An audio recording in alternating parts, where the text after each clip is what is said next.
നമസ്കാരം. അപ്പൊ നിങ്ങൾ നൽകിയ കുറിപ്പുകളിലെ ഒരു അടിസ്ഥാനപരമായ ആശയത്തിൽ നിന്ന് തന്നെ നമുക്ക് തുടങ്ങാം. തീർച്ചയായും. അതിൽ പറയുന്ന ഒരു പ്രധാന കാര്യം ദൈവം തന്റെ സൃഷ്ടികളോട് അനീതി കാണിക്കുന്നില്ല എന്നാണ്. ഉം. ഇതൊരു വളരെ ശക്തമായ ഒരു വാചകമാണ്. പക്ഷേ നമ്മൾ ചുറ്റും നോക്കുമ്പോൾ ഈ ആശയം പലപ്പോഴും ഒരു ചോദ്യചിഹ്നമാവാറില്ലേ? ശരിയാണ്. യുദ്ധങ്ങൾ, പിന്നെ ഈ രോഗങ്ങൾ, ദാരിദ്ര്യം, പലപ്പോഴും ഒരു തെറ്റും ചെയ്യാത്ത ആളുകൾ ഒരുപാട് കഷ്ടപ്പെടുന്നത് നമ്മൾ കാണുന്നുണ്ടല്ലോ. അതെ അതെ. അപ്പോൾ ഈ കാണുന്ന അനീതികളെ നമ്മൾ എങ്ങനെയാണ് ശരിക്കും മനസ്സിലാക്കേണ്ടത്? ഈ ദുരിതമൊക്കെ ദൈവത്തിൽ നിന്നുള്ള ഒരു ശിക്ഷയാണോ, അതോ ഇതിന് വേറെ എന്തെങ്കിലും വിശദീകരണമുണ്ടോ? ഇതൊരു വലിയ ചോദ്യം തന്നെയാണ്. ഒരുപക്ഷേ മനുഷ്യ ചരിത്രത്തോളം തന്നെ പഴക്കമുള്ളൊരു ചോദ്യം. ദൈവം നീതിമാനാണെങ്കിൽ പിന്നെ എന്തിനാണ് ഈ ലോകത്ത് ഈ തിന്മയും കഷ്ടപ്പാടുമൊക്കെ നിലനിൽക്കുന്നത്? അതെ. ഇതിന് ലളിതമായ അങ്ങനെ ഒറ്റവാക്കിലൊരു ഉത്തരമില്ല. പക്ഷേ നിങ്ങൾ പറഞ്ഞ ഈ ഉറവിടങ്ങൾ ചില ഉദാഹരണങ്ങളിലൂടെ ഒരു പ്രത്യേക കാഴ്ചപ്പാട് മുന്നോട്ട് വയ്ക്കുന്നുണ്ട്. ഓക്കെ. ആ കാഴ്ചപ്പാടനുസരിച്ച് നമ്മൾ അനീതി എന്ന് വിളിക്കുന്ന പലതും ശരിക്കും പറഞ്ഞാൽ ഈ പ്രപഞ്ചം പ്രവർത്തിക്കുന്ന രീതിയുടെ ഒരു ഭാഗമാണ്. ശരി. അപ്പോ ഇന്നത്തെ നമ്മുടെ ഈ ചർച്ചയുടെ ഒരു ലക്ഷ്യം ഇതാണ്. ഈ വലിയ ആശയത്തെ ഒരു പ്രസംഗം പോലെ ചെയ്യാതെ നമ്മുടെ എല്ലാം ജീവിതത്തിലെ അനുഭവങ്ങളുമായി ഒന്ന് ബന്ധിപ്പിച്ചു നോക്കാം. അതെ, അതുതന്നെ. നിങ്ങൾ തന്ന ഉറവിടങ്ങളിലെ ഉദാഹരണങ്ങൾ വളരെ ലളിതമാണ്. പക്ഷേ അവ ഉയർത്തുന്ന ചിന്തകൾ അത്ര ലളിതമല്ല. അല്ല. അപ്പോൾ നമുക്ക് ആ ഉദാഹരണങ്ങളിലൂടെ ഈ വിഷയത്തിന്റെ ആഴങ്ങളിലേക്ക് ഒന്നിറങ്ങിച്ചെല്ലാം. അതെ, ആ ഉദാഹരണങ്ങളിലൊരു ഭംഗിയതാണ്. അവ തുടങ്ങുന്നത് വളരെ സിമ്പിളായ കാര്യങ്ങളിൽ നിന്നാണ്, പക്ഷേ അത് നമ്മളെ വലിയ ചിന്തകളിലേക്ക് കൊണ്ടുപോകും. ആദ്യത്തെ ആശയം തന്നെ പ്രപഞ്ചത്തിലെ സ്ഥിരതയുള്ള നിയമങ്ങളെക്കുറിച്ചാണ്. ഓക്കെ. അപ്പോൾ നമുക്കതൊന്ന് വിശദമായിട്ട് നോക്കാം. നിങ്ങളുടെ കുറിപ്പുകളിലെ ആദ്യത്തെ ഉദാഹരണം ഗുരുത്വാകർഷണമാണല്ലോ. അതെ. ഇപ്പോ ഒരു 10 നില കെട്ടിടത്തിന്റെ മുകളിൽ നിന്നൊരാൾ താഴേക്ക് ചാടിയാൽ എന്തുണ്ടാവും? അയാൾക്ക് എന്തായാലും ഗുരുതരമായി പരിക്കേൽക്കും. ഉറപ്പാണ്. ഇതിലാർക്കും ഒരു സംശയവുമില്ല. പക്ഷെ ഇവിടുത്തെ ചോദ്യം ഇതാണ്: ഗുരുത്വാകർഷണം എന്ന ആ ഒരു ശക്തി അയാളെ മനഃപൂർവ്വം ദ്രോഹിക്കാൻ വേണ്ടി പ്രവർത്തിച്ചതാണോ? അല്ല. ഗുരുത്വാകർഷണം എന്ന് പറയുന്നത് തികച്ചും നിഷ്പക്ഷമായ ഒരു നിയമമാണ്. നിഷ്പക്ഷം. അത് താഴേക്ക് വീഴുന്നത് ഒരു കുട്ടിയാണോ, ഒരു കായിക താരമാണോ, ഒരു പുണ്യാളനാണോ, ഇനിയൊരു കുറ്റവാളിയാണോ, ഇതൊന്നും അത് നോക്കുന്നില്ല. അത് ഒരു വിവേചനവും കാണിക്കുന്നില്ല. അതിന്റെ ഏറ്റവും വലിയ ഗുണം എന്താണെന്ന് വെച്ചാൽ അത് സ്ഥിരതയുള്ളതാണ്, വിശ്വസിക്കാൻ പറ്റുന്ന ഒന്നാണ്. ശരിയാണ്. അതുകൊണ്ടാണ് നമുക്ക് വിമാനം പറത്താനും കെട്ടിടങ്ങൾ പണിയാനുമൊക്കെ കഴിയുന്നത്. ഗുരുത്വാകർഷണം എപ്പോൾ എങ്ങനെ പ്രവർത്തിക്കുമെന്ന് നമുക്ക് കൃത്യമായിട്ട് അറിയാം. നിങ്ങൾ പറഞ്ഞത് വളരെ ശരിയാണ്. പക്ഷെ അവിടെ എനിക്കൊരു സംശയം വരുന്നുണ്ട്. ഗുരുത്വാകർഷണം ഒരു ഭൗതിക നിയമം മാത്രമല്ലേ? അതിന് തിരഞ്ഞെടുപ്പുകളോ വികാരങ്ങളോ ഒന്നുമില്ല. ഇല്ല. എന്നാൽ നമ്മൾ സംസാരിക്കുന്നത് ദൈവത്തെക്കുറിച്ചാണ്. ദൈവത്തിന് ഇച്ഛാശക്തിയുണ്ട്, കരുണയുണ്ട് എന്നൊക്കെയാണ് നമ്മുടെ വിശ്വാസം. അതെ. അപ്പോൾ വിവേചന ബുദ്ധിയില്ലാത്തൊരു ഭൗതിക നിയമത്തെ കരുണാമയനായ ദൈവവുമായി താരതമ്യം ചെയ്യുന്നത് അതെത്രത്തോളം ശരിയാണ്? ആ വ്യക്തി താഴെ വീണ് മരിക്കാതിരിക്കാൻ ദൈവത്തിന് ഇടപെടാമായിരുന്നില്ലേ? വളരെ പ്രസക്തമായൊരു ചോദ്യമാണത്. ഒരുപക്ഷെ ഈ ഉദാഹരണത്തിന്റെ ഒരു പരിമിതിയാണത്. ദൈവം ഗുരുത്വാകർഷണം പോലെയാണ് എന്നല്ല. ഞാൻ ഉദ്ദേശിച്ചത് അതല്ല. ഓക്കേ. ദൈവം സൃഷ്ടിച്ച ഈ ലോകം അത് ഗുരുത്വാകർഷണം പോലുള്ള സ്ഥിരതയുള്ള നിയമങ്ങളിലാണ് പ്രവർത്തിക്കുന്നത് എന്നാണ് ഈ ആശയം പറയുന്നത്. മനസ്സിലായി. ഇതിനോട് ചേർത്തു വെക്കാവുന്ന മറ്റൊരു ഉദാഹരണമാണ് തീ. അതെ. തീയുടെ ഒരു സ്വഭാവം പൊള്ളിക്കുക എന്നതാണ്. ആ ഒരു സ്വഭാവം ഉള്ളതുകൊണ്ടാണ് നമുക്ക് തീ ഉപയോഗിച്ച് ഭക്ഷണം പാകം ചെയ്യാനും തണുപ്പകറ്റാനും പിന്നെ വലിയ വലിയ വ്യവസായങ്ങൾ പ്രവർത്തിപ്പിക്കാനുമൊക്കെ സാധിക്കുന്നത്. അതായത് തീയുടെ ആ പൊള്ളിക്കാനുള്ള കഴിവ് അതതിന്റെ അപകടം മാത്രമല്ല, അതിന്റെ ഒരു പ്രയോജനം കൂടിയാണ്. അതെ, അതുതന്നെ. പൊള്ളിക്കാത്ത ഒരു സുരക്ഷിതമായ തീ ഉണ്ടായിരുന്നെങ്കിൽ അതുകൊണ്ട് ഒരു പ്രയോജനവും ഉണ്ടാകുമായിരുന്നില്ല. ശരിയാണ്. അതുപോലെ ദൈവം എപ്പോഴും ആളുകളെ രക്ഷിക്കാൻ വേണ്ടി ഈ പ്രകൃതി നിയമങ്ങളിൽ ഇടപെട്ടുകൊണ്ടിരുന്നാൽ എന്താവും സംഭവിക്കുക? എല്ലാം താളം തെറ്റും. അതെ, അതൊരു പ്രവചിക്കാൻ പറ്റാത്ത ഒരു അസ്ഥിരമായ ലോകമായി മാറും. നമുക്ക് ഒന്നിനെയും വിശ്വസിക്കാൻ പറ്റില്ല. കെട്ടിടത്തിന്റെ മുകളിൽ നിന്ന് ചാടിയാൽ ചിലപ്പോ ഒന്നും സംഭവിക്കില്ല, ചിലപ്പോ മരിക്കും. തീയിൽ തൊട്ടാൽ ചിലപ്പോ പൊള്ളും, ചിലപ്പോ പൊള്ളില്ല. അങ്ങനെ ഒരു ലോകത്ത് ജീവിക്കാൻ പറ്റുമോ? ഇല്ല. അപ്പോ യഥാർത്ഥ നീതി എന്നു പറയുന്നത് പക്ഷപാതപരമായ ഇടപെടലുകളല്ല, മറിച്ച് എല്ലാവർക്കും ഒരുപോലെ ബാധകമാവുന്ന സ്ഥിരതയുള്ള നിയമങ്ങളാണ്. ഓക്കേ. ആ നിയമങ്ങളുടെ പരിധിയിൽ നിന്നുകൊണ്ട് ശരിയായ തീരുമാനങ്ങൾ എടുക്കാനുള്ളൊരു സ്വാതന്ത്ര്യം നമുക്ക് നൽകിയിട്ടുണ്ട്. അപ്പോ നിങ്ങൾ പറയുന്നത് ഈ ലോകം പ്രവർത്തിക്കുന്നതിന് ഒരു ഓപ്പറേറ്റിംഗ് സിസ്റ്റം ഉണ്ട്. അതെ, കൃത്യമായി പറഞ്ഞാൽ അതുതന്നെ. അത് വളരെ സ്ഥിരതയുള്ള ഒന്നാണ്. സ്ഥിരതയുള്ളതാണ്. ആ സിസ്റ്റത്തിന്റെ നിയമങ്ങൾ നമ്മൾ ലംഘിക്കുമ്പോഴാണ് ഈ പ്രയാസങ്ങളൊക്കെ ഉണ്ടാകുന്നത്. ശരി, ഈ ആശയം പ്രകൃതി നിയമങ്ങളുടെ കാര്യത്തിൽ എനിക്ക് വ്യക്തമായി.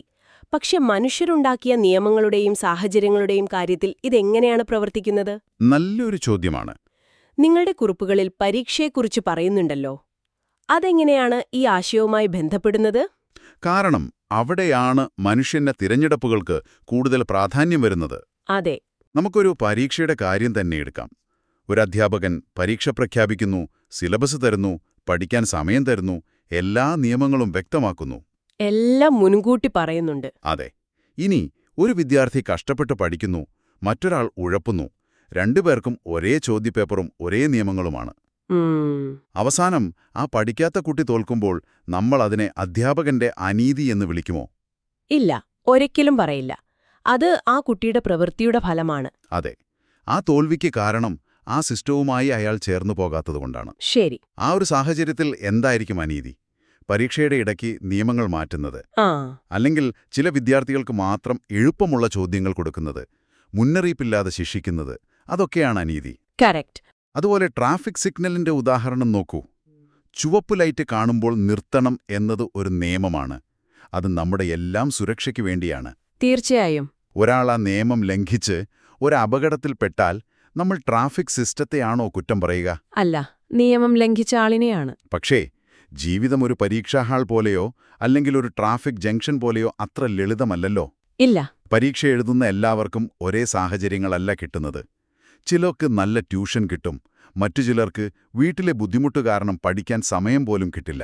ശരിയാണ്. ട്രാഫിക് സിഗ്നലിന്റെ കാര്യത്തിലും ചിലർ പുതിയ കാറിലാണ്, മറ്റു ചിലർ ബ്രേക്കില്ലാത്ത പഴയ വണ്ടിയിലാവും. അപ്പോൾ ഈ നിയമങ്ങളെല്ലാവർക്കും ഒരുപോലെയാണെന്ന് പറയുമ്പോഴും തുടങ്ങുമ്പോൾ തന്നെയുള്ള ഈ ഒരു അസമത്വം അത് ആ നിയമങ്ങളെ അനീതിപരമാക്കുന്നില്ലേ? ഇവിടെയാണ് നമ്മൾ ദൈവിക നിയമങ്ങളെയും മനുഷ്യനിർമ്മിത വ്യവസ്ഥകളെയും തമ്മിൽ വേർതിരിച്ചു കാണേണ്ടത്. ഓക്കെ. നിങ്ങൾ പറഞ്ഞത് വളരെ ശരിയാണ്. മനുഷ്യ സമൂഹത്തിലെ നിയമങ്ങളും വ്യവസ്ഥകളും പലപ്പോഴും അനീതി നിറഞ്ഞതാണ്. അവസര സമത്വം പലർക്കും കിട്ടുന്നില്ല. എന്നാൽ ഈ ഉദാഹരണങ്ങൾ പറയാൻ ശ്രമിക്കുന്ന അടിസ്ഥാന തത്വം അതല്ല. ദൈവം നൽകിയ അടിസ്ഥാനപരമായ ഒരു കാര്യകാരണബന്ധം, അതായത് കോസ് ആൻഡ് എഫക്റ്റ്, അത് നീതിയുക്തമാണ് എന്നാണ്. അതായത് പരിശ്രമിച്ചാൽ ഫലമുണ്ടാകും എന്നത് ഒരു പൊതുതത്വമാണ്. അപകടകരമായ കാര്യങ്ങൾ ചെയ്താൽ അപകടം സംഭവിക്കും എന്നതും ഒരു പൊതുതത്വമാണ്. ഓക്കെ. അതായത് അടിസ്ഥാനപരമായ നിയമം നീതിയുക്തമാണ്, പക്ഷേ ആ നിയമം പ്രവർത്തിക്കുന്ന ഒരു കളിക്കളം അത് പലപ്പോഴും അസമമാണ്. അതെ അതെ. ആ അസമത്വം പരിഹരിക്കേണ്ടത് മനുഷ്യരുടെ കടമയാണ്. ആത്യന്തികമായി നമ്മുടെ പ്രവൃത്തികൾക്ക് ഫലങ്ങളുണ്ട് എന്ന് മനസ്സിലാക്കുന്നതാണ് പ്രധാനം. ശരിയാണ്. ആ ഫലങ്ങളുണ്ടാകുന്നത് ഈ ലോകം അർത്ഥവത്തായതുകൊണ്ടാണ്, അല്ലാതെ ഒരു ക്രമരഹിതമായതുകൊണ്ടല്ല. നല്ല പ്രവൃത്തികൾക്ക് നല്ല ഫലങ്ങളും തെറ്റായ പ്രവൃത്തികൾക്ക് അതിൻ്റെ പ്രത്യാഘാതങ്ങളും ഉണ്ടാകുന്നത് ഈ ലോകം ഒരു ക്രമമില്ലാത്ത ഇടമല്ലാത്തതുകൊണ്ടാണ്.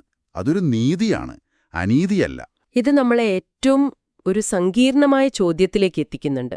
ഒരു കെട്ടിടത്തിൽ നിന്ന് ചാടുന്നത് ഒരു തിരഞ്ഞെടുപ്പാണ്. പരീക്ഷയ്ക്ക് പഠിക്കാത്തതും ഒരു തിരഞ്ഞെടുപ്പാണ്. പക്ഷേ നമ്മുടെ തിരഞ്ഞെടുപ്പുകളുടെ ഫലമല്ലാതെ വരുന്ന കഷ്ടപ്പാടുകളെക്കുറിച്ചോ, ഒരു ഭൂകമ്പത്തിൽ നിരപരാധികൾ മരിക്കുമ്പോൾ, അല്ലെങ്കിൽ ഒരു കുഞ്ഞ് ജന്മനാ ഒരു രോഗവുമായി ജനിക്കുമ്പോൾ, അവിടെ ആരുടെ തിരഞ്ഞെടുപ്പാണ് പ്രശ്നം? ആ ദുരന്തങ്ങളെ ഈ നിയമങ്ങൾ വെച്ച് എങ്ങനെ വിശദീകരിക്കും? ശരിയാണ്. നിങ്ങളുടെ കുറിപ്പുകളിലെ വേദന എന്ന ഉദാഹരണം ഒരുപക്ഷെ ഇവിടെ സഹായകമായേക്കാം. അതാണ് ഈ ചർച്ചയുടെ ഒരു കാതലെന്ന് പറയുന്നത്. വേദന എന്ന അനുഭവത്തെ നമുക്കൊന്ന് പുനർനിർവചിക്കാൻ ശ്രമിക്കാം. ഓക്കെ. നമ്മൾ സാധാരണ വേദനയെ ഒരു ശിക്ഷയായോ അല്ലെങ്കിൽ ഒരു അനീതിയായോ ആണ് കാണുന്നത്. പക്ഷേ ഈ ഉറവിടങ്ങൾ പറയുന്നത് വേദന ശരിക്കും പറഞ്ഞാൽ ഒരു അനീതിയല്ല, അതൊരു വിവരമാണ്, ഒരു ഇൻഫർമേഷൻ. ഒരു വിവരം. അതെ. നമ്മുടെ ശരീരത്തിൽ എന്തോ ഒരു കുഴപ്പമുണ്ട് എന്ന് നമ്മളെ അറിയിക്കുന്ന ഒരു സിഗ്നലാണത്. ഒന്ന് ആലോചിച്ച് നോക്കൂ, വേദന എന്നൊരു സംവിധാനം ഇല്ലായിരുന്നെങ്കിൽ എന്ത് സംഭവിക്കുമായിരുന്നു? കൈമുറിഞ്ഞാൽ നമ്മൾ അറിയില്ല, മുറിവ് പഴുത്ത അണുബാധയുണ്ടാകും. അതെ. രോഗങ്ങളൊന്നും അറിയാതെ പടർന്ന് ഒരു ദിവസം നമ്മൾ തളർന്നു വീഴും. അപ്പോൾ വേദന ഒരു തരം മുന്നറിയിപ്പ് സംവിധാനമാണ്. കൃത്യമായി. വേദന ഒരു അനുഗ്രഹമാണ്. കാരണം അത് നമ്മളെ വലിയ അപകടങ്ങളിൽ നിന്ന് രക്ഷിക്കുന്നു. ഇതിനെ നമുക്ക് ആത്മീയമായ തലത്തിലേക്ക് ബന്ധിപ്പിക്കാം. അതുപോലെ നമ്മുടെ ഉള്ളിലുണ്ടാകുന്ന കുറ്റബോധം, പശ്ചാത്താപം, ആന്തരിക അസ്വസ്ഥതകൾ ഇതെല്ലാം നമ്മൾ തെറ്റായ പാതയിലാണെന്ന് അറിയിക്കുന്ന ആന്തരിക സിഗ്നലുകളാണ്. ഓക്കെ. അവ ശിക്ഷകളല്ല, മറിച്ച് ദിശാസൂചികളാണ്. ആ സിഗ്നലുകളെ നമ്മൾ അവഗണിക്കുമ്പോഴാണ് നമ്മൾ കൂടുതൽ വലിയ അപകടങ്ങളിലേക്ക് പോകുന്നത്. ഈ ആശയം എനിക്ക് വളരെ ഇഷ്ടപ്പെട്ടു. വേദന ഒരു വിവരമാണ് എന്നുള്ളത് ശക്തമായ ഒരു കാഴ്ചപ്പാടാണ്. പക്ഷേ നമുക്ക് ആ വലിയ ചോദ്യത്തിലേക്ക് തിരികെ വരാം. ഒരു കുഞ്ഞിനുണ്ടാകുന്ന ജന്മനായുള്ള രോഗം, അത് എന്ത് വിവരമാണ് ആ കുഞ്ഞിന് നൽകുന്നത്? ഒരു ഭൂകമ്പം ആയിരക്കണക്കിന് ആളുകളുടെ ജീവനെടുക്കുമ്പോൾ ആ ദുരന്തം എന്തിന്റെ സിഗ്നലാണ്? ഇവിടെ വേദന ഒരു മുന്നറിയിപ്പല്ലല്ലോ, അതൊരു അന്തിമ വിധിയല്ലേ? ഇവിടെയാണ് നമ്മുടെ ഈ ലളിതമായ ഉദാഹരണങ്ങളുടെ ഒരു പരിമിതി വ്യക്തമാവുന്നത്. ശരിയാണ്. ഒരു ഭൂകമ്പത്തെ ഒരു ട്രാഫിക് നിയമലംഘനം പോലെ കാണാൻ കഴിയില്ല. ഭൂകമ്പമുണ്ടാകുന്നത് ഭൂമിയുടെ ഫലകങ്ങൾ ചലിക്കുന്നതുകൊണ്ടാണ്. അതൊരു പ്രകൃതി നിയമമാണ്. അതെ, അതൊരു സ്ഥിരതയുള്ള, നിഷ്പക്ഷമായ പ്രകൃതി നിയമത്തിന്റെ ഭാഗമാണ്. ആ നിയമമുള്ളതുകൊണ്ടാണ് ഈ ഭൂമി വാസയോഗ്യമായി നിലനിൽക്കുന്നത്. പക്ഷേ ആ നിയമത്തിന്റെ പ്രവർത്തനം ദുർബലമായ നമ്മുടെ മനുഷ്യജീവിതവുമായി കൂട്ടിമുട്ടുമ്പോൾ ദുരന്തങ്ങളുണ്ടാകുന്നു. ഇവിടെയാണ് ഒരുപക്ഷെ വിശ്വാസത്തിന്റെ ഏറ്റവും വലിയ പരീക്ഷണങ്ങൾ വരുന്നത്. അപ്പോൾ ഇതിനൊരു വ്യക്തമായ ഉത്തരം ഈ ഉറവിടങ്ങൾ നൽകുന്നില്ല. ഒരുപക്ഷേ ഇതിന് ലളിതമായ ഉത്തരങ്ങളില്ല എന്നതാണ് ഉത്തരം. ഓക്കെ. ഈ ഉദാഹരണങ്ങൾ നമ്മളെ പഠിപ്പിക്കാൻ ശ്രമിക്കുന്നത് ഒരു കാഴ്ചപ്പാടാണ്. ഈ പ്രപഞ്ചം ക്രമരഹിതവും അർത്ഥശൂന്യവുമല്ല. അത് പ്രവർത്തിക്കുന്നത് കാര്യകാരണ ബന്ധങ്ങളെ അടിസ്ഥാനമാക്കിയാണ്. ആ സ്ഥിരതയാണ് അടിസ്ഥാനപരമായ നീതി. ശരി. പക്ഷേ ആ നീതി നമ്മുടെ മനുഷ്യയുക്തിക്ക് എപ്പോഴും പൂർണ്ണമായും മനസ്സിലാക്കാൻ കഴിയുന്നൊന്നായിരിക്കണമെന്നില്ല. ചിലപ്പോൾ ഒരു ദുരന്തമുണ്ടാകുന്നത് ഒരു വലിയ സിസ്റ്റത്തിലെ ഒരു ചെറിയ ഭാഗം മാത്രമായിരിക്കാം. മനസ്സിലായി. ആ സിസ്റ്റം മൊത്തത്തിൽ പ്രയോജനകരമാണെങ്കിലും അതിന്റെ ചില പ്രവർത്തനങ്ങൾ നമ്മളെ വേദനിപ്പിച്ചേക്കാം. അത് ആ സിസ്റ്റത്തിന്റെ ദുഷ്ടത കൊണ്ടല്ല, മറിച്ച് അതിന്റെ സ്വഭാവം കൊണ്ടാണ്. ഓക്കെ. അപ്പോൾ നമ്മൾ ഇതുവരെയുള്ള ചർച്ചയൊന്ന് ചുരുക്കി പറഞ്ഞാൽ, നമ്മൾ തുടങ്ങിയത് ദൈവം അനീതി കാണിക്കുന്നില്ല എന്ന ആശയത്തിൽ നിന്നാണ്. അതെ. അതിനെ മനസ്സിലാക്കാൻ നമ്മൾ 3 തരം സാഹചര്യങ്ങൾ പരിശോധിച്ചു. ഒന്ന്, ഗുരുത്വാകർഷണം, തീ പോലുള്ള സ്ഥിരതയുള്ള പ്രകൃതി നിയമങ്ങൾ. അവ നിഷ്പക്ഷമാണ്, അവയുടെ സ്ഥിരതയാണ് നീതി. ശരിയാണ്. 2, പരീക്ഷ, ട്രാഫിക് സിഗ്നൽ പോലുള്ള മനുഷ്യന്റെ തിരഞ്ഞെടുപ്പുകൾക്ക് പ്രാധാന്യമുള്ള സാഹചര്യങ്ങൾ. അവിടെ പ്രവൃത്തിയുടെ ഫലമാണ് പ്രധാനം. അതെ. 3, ജന്മനായുള്ള രോഗം, പ്രകൃതി ദുരന്തങ്ങൾ പോലുള്ള നമ്മുടെ നിയന്ത്രണത്തിനപ്പുറമുള്ള കഷ്ടപ്പാടുകൾ. അവിടെ ലളിതമായ ഉത്തരങ്ങളില്ല. പക്ഷെ അതും ഒരു വലിയ സ്ഥിരതയുള്ള സിസ്റ്റത്തിന്റെ ഭാഗമായിരിക്കാമെന്ന് നമ്മൾ മനസ്സിലാക്കുന്നു. വളരെ കൃത്യമായി പറഞ്ഞു. അനീതി നടക്കണമെങ്കിൽ പക്ഷപാതം വേണം. ചിലർക്കൊരു നിയമം, മറ്റു ചിലർക്ക് വേറൊരു നിയമം, ഒരു ക്രമമില്ലായ്മ വേണം. എന്നാൽ ഈ പ്രപഞ്ചം പ്രവർത്തിക്കുന്നത് പക്ഷപാതത്തോടെയല്ല. ശരിയാണ്. ഗുരുത്വാകർഷണം ആരോടും പക്ഷപാതം കാണിക്കുന്നില്ല. തീ ആരോടും പക്ഷപാതം കാണിക്കുന്നില്ല. ഈ സ്ഥിരതയും വിശ്വസനീയതയുമാണ് യഥാർത്ഥ നീതി. ഓക്കെ. ഈ നിയമങ്ങൾ മനസ്സിലാക്കി ജീവിക്കുമ്പോൾ ജീവിതം സുഗമമാകുന്നു. അവയെ ലംഘിക്കുമ്പോഴോ അവയുമായി സംഘർഷത്തിലാകുമ്പോഴോ പ്രത്യാഘാതങ്ങളുണ്ടാകുന്നു. അത് ആ സിസ്റ്റത്തിന്റെ അനീതിയല്ല, മറിച്ച് അതിന്റെ നീതിയാണ്. അപ്പോൾ ദൈവം തന്റെ സൃഷ്ടികളോട് അനീതി കാണിക്കുന്നില്ല എന്ന് പറയുമ്പോൾ അതിന്റെ അർത്ഥം ഓരോ വ്യക്തിക്കും ഒരു ദുരിതവും വരില്ല എന്നല്ല. അല്ല, മറിച്ച് എല്ലാവരും കളിക്കുന്ന ഈ കളം നിയന്ത്രിക്കുന്ന നിയമങ്ങൾ അടിസ്ഥാനപരമായി നീതിയുക്തവും സ്ഥിരതയുള്ളതുമാണ് എന്നാണോ? അതെ, അതാണ് ഈ ഉറവിടങ്ങൾ മുന്നോട്ട് വയ്ക്കുന്ന പ്രധാന ആശയം. യാഥാർത്ഥ്യം പടുത്തുയർത്തിയിരിക്കുന്നത് സത്യസന്ധമായ, എല്ലാവർക്കും ഒരുപോലെ ബാധകമായ കാര്യകാരണ ബന്ധങ്ങളിലാണ്. ഈ തിരിച്ചറിവ് നമ്മളെ എങ്ങനെയാണ് സഹായിക്കുക? അത് നമ്മളെ ഒരു ഇരയുടെ സ്ഥാനത്ത് കാണുന്നതിൽ നിന്നും മാറ്റി നമ്മുടെ ജീവിതത്തിൽ ഉത്തരവാദിത്വമുള്ളവരായി മാറാൻ സഹായിക്കും. ശരിയാണ്. നമ്മുടെ നിയന്ത്രണത്തിലുള്ള കാര്യങ്ങളിൽ ശരിയായ തീരുമാനങ്ങൾ എടുക്കാനും നമ്മുടെ നിയന്ത്രണത്തിന് പുറത്തുള്ള കാര്യങ്ങളെ ക്ഷമയോടെയും വിവേകത്തോടെയും സമീപിക്കാനും ഒരുപക്ഷെ ഇത് നമ്മളെ സഹായിച്ചേക്കാം. ഈ ചർച്ച നമ്മളെ ഒരുപാട് ചിന്തിപ്പിച്ചു. ശരിക്കും ലളിതമായ ഉദാഹരണങ്ങളിൽ നിന്ന് തുടങ്ങി നമ്മൾ വളരെ സങ്കീർണമായ ചോദ്യങ്ങളിലേക്കാണെത്തിയത്. തീർച്ചയായും. ഇനി ഈ ചർച്ച അവസാനിപ്പിക്കുമ്പോൾ കേൾക്കുന്ന നിങ്ങൾ ചിന്തിക്കാൻ വേണ്ടി ഒരു ചോദ്യം മുന്നോട്ട് വയ്ക്കാം. ഇന്ന് നമ്മൾ ചർച്ച ചെയ്ത ഈ കാഴ്ചപ്പാട് അതായത് സ്ഥിരതയുള്ള നിയമങ്ങളും അവയുടെ പ്രത്യാഘാതങ്ങളും നമ്മുടെ ജീവിതത്തിലെ വ്യക്തിപരമായ വെല്ലുവിളികളെയും നമ്മൾ സമൂഹത്തിൽ കാണുന്ന പ്രശ്നങ്ങളെയും മനസ്സിലാക്കാൻ എങ്ങനെ സഹായിക്കും? നല്ല ചോദ്യമാണ്. നമ്മൾ അനീതി എന്ന് വിളിക്കുന്ന ഒരു സാഹചര്യത്തെ അഭിമുഖീകരിക്കുമ്പോൾ ഒരു നിമിഷം നിന്ന് ചിന്തിക്കുക. ഇത് ഏത് തരം നിയമത്തിന്റെ ഫലമാണ്? ഇത് ഞാൻ അറിഞ്ഞോ അറിയാതെയോ ലംഘിച്ച ഒരു പ്രകൃതി നിയമമാണോ?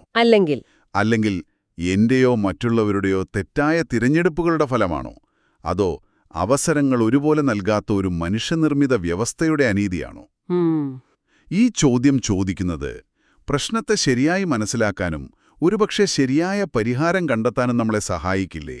ഇതൊന്ന് ആലോചിച്ചു നോക്ക്.